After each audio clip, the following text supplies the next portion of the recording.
नमस्कार साथियों, मैं हूं मुकेश निठारवाल और मेरे YouTube चैनल पर आपका स्वागत है। शिक्षा विभाग से जुड़ी हुई नवीनतम अपडेट्स के लिए मेरे चैनल को लाइक एंड सब्सक्राइब करें, बेल आइकन को प्रेस करें जिससे नवीनतम वीडियो का नोटिफिकेशन आपके मोबाइल पर प्राप्त हो। जी साथियों, आज हम बात करते हैं कक्षा 12 भूगोल प्रायोगिक मापनी कैसे बनाएं।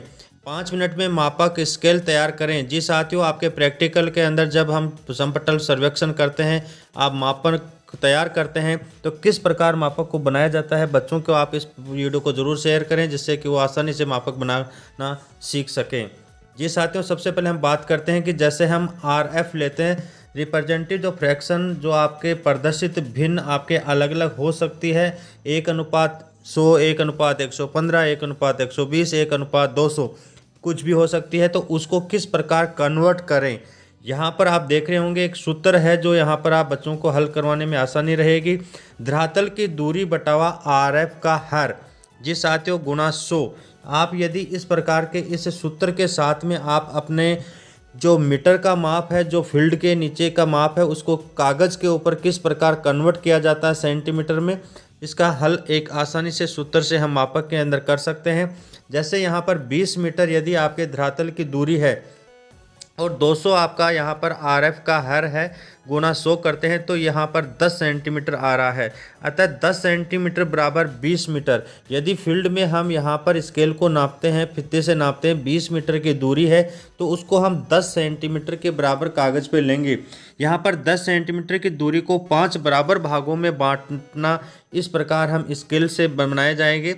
आपको इस प्रकार जब हम अपने समपटल सर्वेक्षण में नीचे दाहिने हाथ के नीचे की साइड के कोने पर यदि ये मापक तैयार करते हैं तो उसके अंदर सबसे पहले हमें इस प्रकार, जितना आपको, जैसे उदाहरण के लिए मैं यहाँ पर RF 1:200 का ले रहा हूँ, 10 सेंटीमीटर की दूरी को हमने कन्वर्ट किया है, यह 20 मीटर की दूरी आ रही है।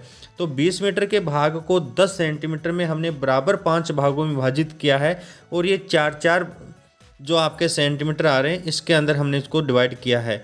यहाँ पर ये 0 से लेकर, आप देख रहे होंगे कि यहाँ पर ये बीच में 0 है, 0 के इस साइड के अंदर जितना भी भाग आ रहा है, यह भाग 4, 8, 12 और 16, यह आपका सेकेंडरी पार्ट कहलाता है। मुख्य जो पार्ट है आपका इस साइड में बाईं ओर, जिसको हमने 0 से पूरा 1 भाग लिया है।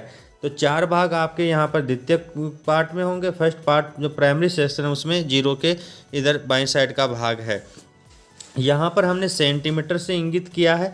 सेंटीमीटर से करने का मतलब है कि इस भाग को फिर हमने जो आपके 0 से 4 के बीच में आपके 4 मीटर है, वह 4 मीटर 2 सेंटीमीटर को प्रदर्शित कर रहा है। तो 2 सेंटीमीटर को हम यहाँ पर 4 भागों में विभाजित कर रहे हैं तो 100, 200, 300, 400 सेंटीमीटर को प्रदर्शित कर रहा है।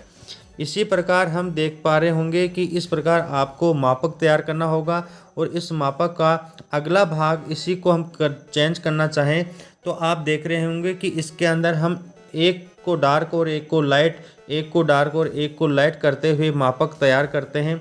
और यह मापक आपके RF 1:200 का है, जिसको 10 सेंटीमीटर के हिस्से को हमने 5 भागों में विभाजित किया है। 4 भाग आपके दाहिनी साइड में और 1 भाग आपके मेन जो भाग है वो बाईं साइड में, जिसको हमने सेंटीमीटर में प्रदर्शित किया है।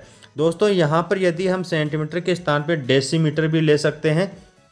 डेसीमीटर के भाग को लेंगे तो यह यहाँ पर 1 मीटर बराबर 10 डेसीमीटर और 1 मीटर बराबर 100 सेंटीमीटर। तो यदि डेसीमीटर में ले रहे हैं तो 10, 20, 30, 40 लिखेंगे। सेंटीमीटर में लेंगे तो 100, 200, 300, 400 लिखेंगे। इस पार्ट की मैं यहाँ पर आपको बात कर रहा हूँ। इधर वाला जो पार्ट है आपका सेकेंडरी पार्ट है, इसको हम इस प्रकार 10 सेंटीमीटर को 4 भागों में इधर और 1 भाग में इधर, 5 भाग में इसको विभाजित किया है। और आसानी से आपको इसमें डार्क और लाइट करते हुए मापक आपको तैयार करने हैं।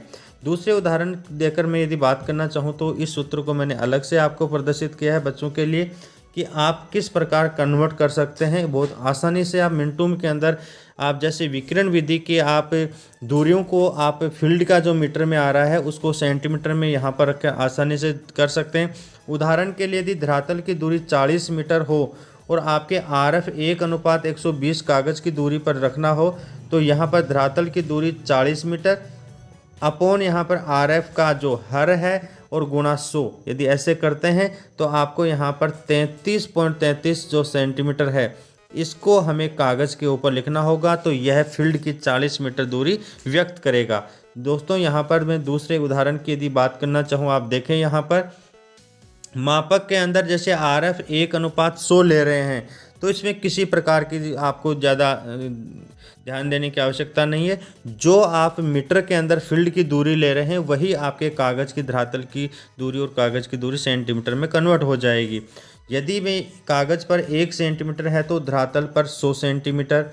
यदि यहाँ पर आप देख रहे हैं कि यदि कागज़ पर 10 सेंटीमीटर है तो आपके धरातल पर 10 गुना 100 बराबर 1000, और ये हो जाएगा आपके 1000/10 गुना 10 मीटर। अर्थात RF जब 1 से लेकर 1:100 होता है तो हम यहाँ पर इसको आसानी से 10 सेंटीमीटर के एक स्केल लेते हैं, मापक लेते हैं, इसको हम बराबर 10 भागों में विभाजित कर रहे हैं। तो यहाँ पर ये जो आपका मुख्य मेन पार्ट होता है, ये सेकेंडरी पार्ट होता है, इसमें हमने 0 से लेकर 9 तक मीटर को इधर व्यक्त करेंगे, और यहाँ पर हम इसको 2 भागों में विभाजित कर रहे हैं, क्योंकि एक यहाँ पर हम बात कर रहे हैं कि सेंटीमीटर है, जिसके अंदर यहाँ पर आपको 50 और 100 सेंटीमीटर में व्यक्त करेंगे। डेसीमीटर में करेंगे तो 5 और 10 को व्यक्त करेंगे। अतः यहाँ पर 10 सेंटीमीटर और 10 मीटर के मापक को स्केल से हम आसानी से बना सकते हैं। इस प्रकार आप आसानी से मापक तैयार कर सकते हैं। यदि यह वीडियो आपको अच्छा लगा है तो like and subscribe my channel Mukesh Nitharwal. Video को अंत तक देखने के लिए बहुत बहुत धन्यवाद।